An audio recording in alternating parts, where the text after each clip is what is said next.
की याद आती है, वो लड़की याद आती है, वो लड़की याद आती है, वो लड़की याद आती है।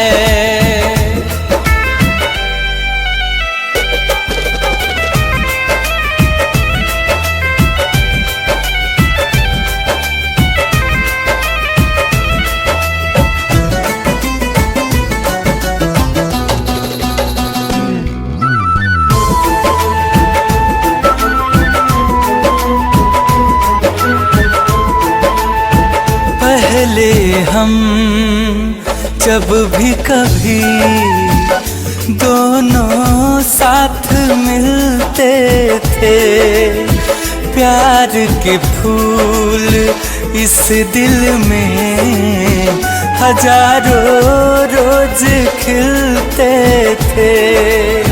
वो हर लम्हा लम्हा मेरा सच में कितना अच्छा था, सच में कितना अच्छा था। दिन को न चैना सारी सारी रहना, दिल की बेचैनी बढ़ाती है।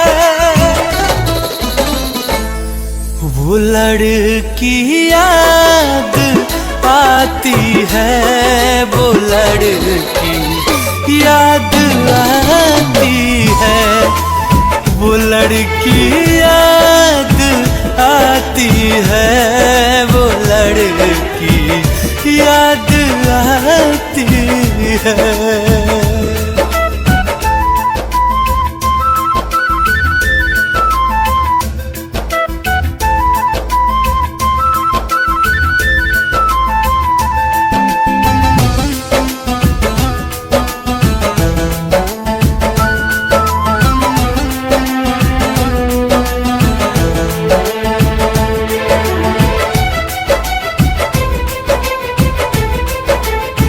किसी के हाथ में कंगना जब भी खन खन करता है, वो हमसे आ रही मिलने ऐसा मुझको लगता है।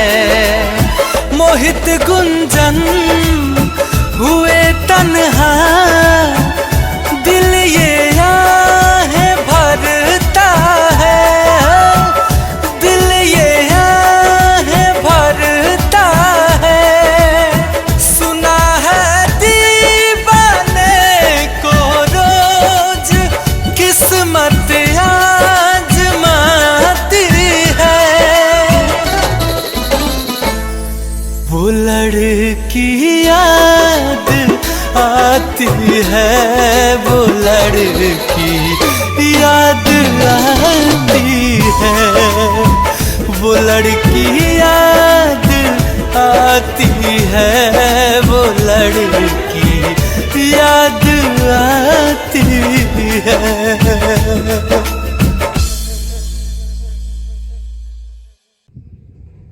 हेलो दोस्त, नमस्कार। हम विक्की बोलूँगा और ये हमारा अपन चैनल है विक्की बोलूँगा, जे पर वीडियो अपलोड होता और लोग वीडियो के देखी और अच्छा लगी तो लाइक कमेंट और सब्सक्राइब जरूर करी। रुआ लोग एक सब्सक्राइब बा उहे हमार हिम्मत बा, रुआ लोग सब्सक्राइब करी और इस चैनल के सपोर्ट करी और इस चैनल के आंग में बढ़ाई। नमस्कार।